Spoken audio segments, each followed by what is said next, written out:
right, welcome back. Secretary of State Marco Rubio is headed to the Panama Canal as part of his first international trip in this role. President Donald Trump made it clear he wants the U.S. to control the heavily used Panama Canal, a move the Panamanian government strongly opposes. CBS News correspondent Lilia Luciano is there in Panama this hour. She's on a boat tour and joins us live from this canal. Tell us a bit about what you're seeing and hearing there today.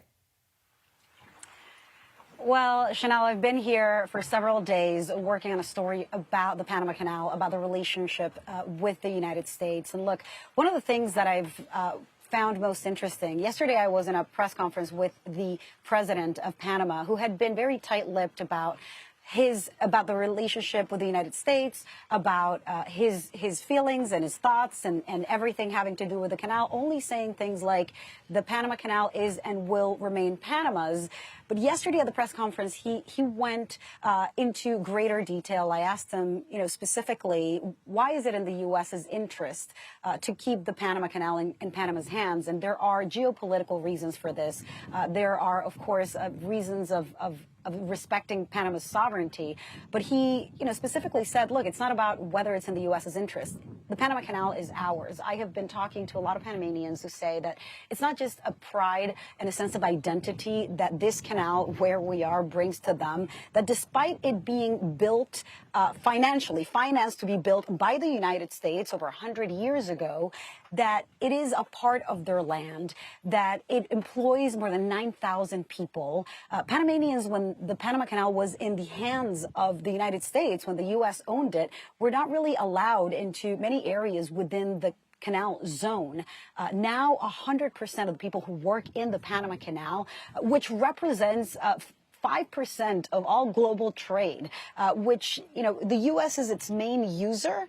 100% of the people who work in the canal are Panamanians. So and it generates a revenue of about $5 billion a year. A lot of that goes into the Panamanian government. And when you walk around Panama, you realize that this is a place that is incredibly, well-developed, Panama City, that it's a place that, that Panamanians take a lot of pride into what the canal brings to them. There's also being here. I want to, be very specific because there's a lot of confusion. People think that because there is a Hong Kong-based company that owns a couple of ports on the Atlantic Ocean side and on the Pacific Ocean side of the canal, that they somehow control the canal, which is what President Trump has been saying. The canal is owned by an authority that belongs to the Panamanian government, but that is independent of whatever administration is in place.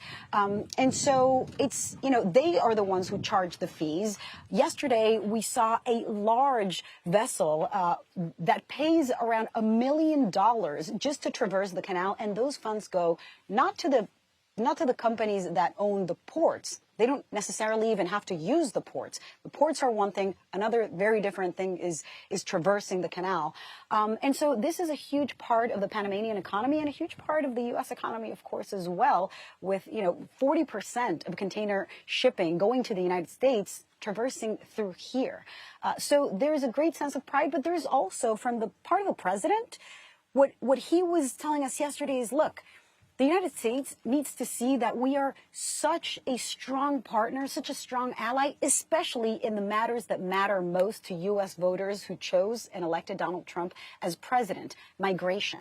Migration has dropped significantly, more than 40% compared between 2023 and 2024 through the Darien Gap. This government, with the assistance of the United States, with funding from the U.S., is repatriating people to countries like Colombia and Ecuador. And the president stressed that migration through the Darien has dropped by tenfold, according to the numbers he shared yesterday. And so this is an effort that is top priority for him, and it's what he wants to show Secretary of State Marco Rubio, who will be here this weekend, and say, look, I'm an important ally. Don't mess with the canal. Lots to follow there. Okay, Lilia Luciano live for us from Panama this hour. Thank you.